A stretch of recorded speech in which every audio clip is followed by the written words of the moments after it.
हमारे साथ मनीष बोरा जी जुड़ गए हैं, पॉलिटिकल एडिटर हैं हमारे साथ। मनीष जी, जिस तरीके से देखा जाए पाकिस्तान अपनी कायराना हरकतों से बाज नहीं आया, उसने मिसाइलें दागी और ड्रोन से हमला शुरू किया है।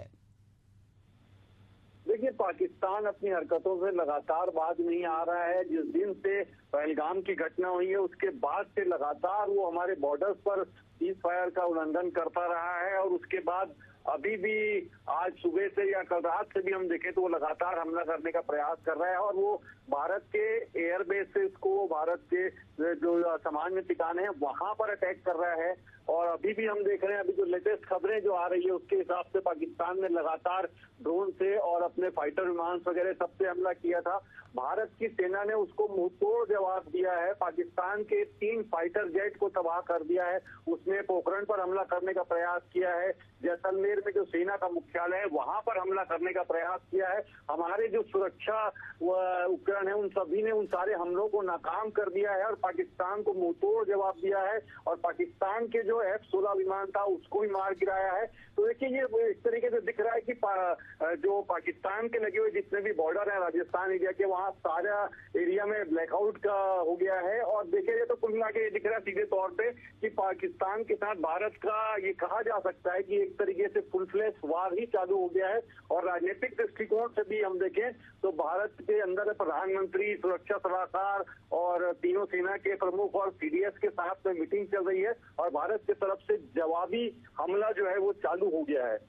मनीष जी, जिस तरीके से देखा जाए कहीं ना कहीं पाकिस्तान पर जब हमला हुआ है, आतंकियों को भारत ने मारा है, उसके बाद से पाकिस्तान बौखलाया हुआ है। इससे लगता है कि कहीं ना कहीं जो पाकिस्तान है आतंकवादी हितैषी है।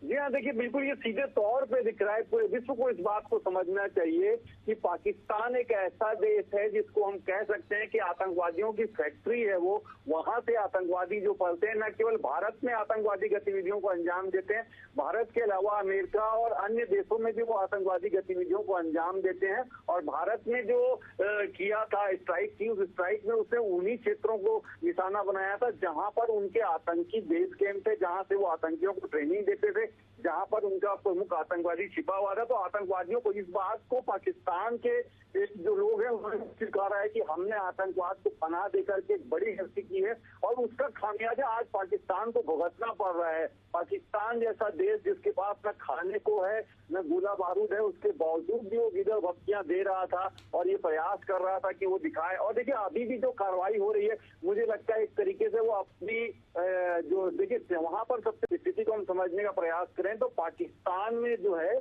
वो वहां पर सेना का राज चलता है। जो लोकतंत्र है वो केवल दिखावे के लिए होता है। वहां पर जो सरकार बैठती है, प्रधानमंत्री होते हैं, अन्य लोग होते हैं, वो केवल सेना के इशारे पे काम करते हैं। तो अब जो स्थिति पाकिस्तान में हो गई है, यदि वो इस तरीके से वो नहीं करेगा तो उसको अपने आवाम के लिए जवाब देना भी मुश्किल हो जाएगा, क्योंकि वहां पर पूरी तरीके से अब जो कुछ भी चल रहा है यहाँ पर लगातार वो हमला कर रहा है और ये प्रयास कर रहा है अपने आप को बचाने का। तो इसमें मुझे लगता है वो और बड़ी गलतियों पे गलतियां करते जा रहा है। उसको ये समझ में नहीं आ रहा है कि हम कहाँ पर खड़े हैं और यदि ये युद्ध आगे बढ़ता है, ये क्या बढ़ती है आगे और तनाव बढ़ते जाता है, तो मुझे लगता है ये तनाव बढ़ने से पाकिस्तान को ज्यादा नुकसान होगा।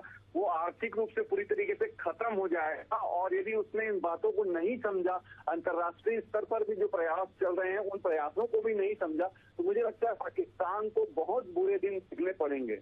जी मनीष जी, तमाम चर्चा के लिए, जानकारी के लिए आपका बहुत बहुत शुक्रिया।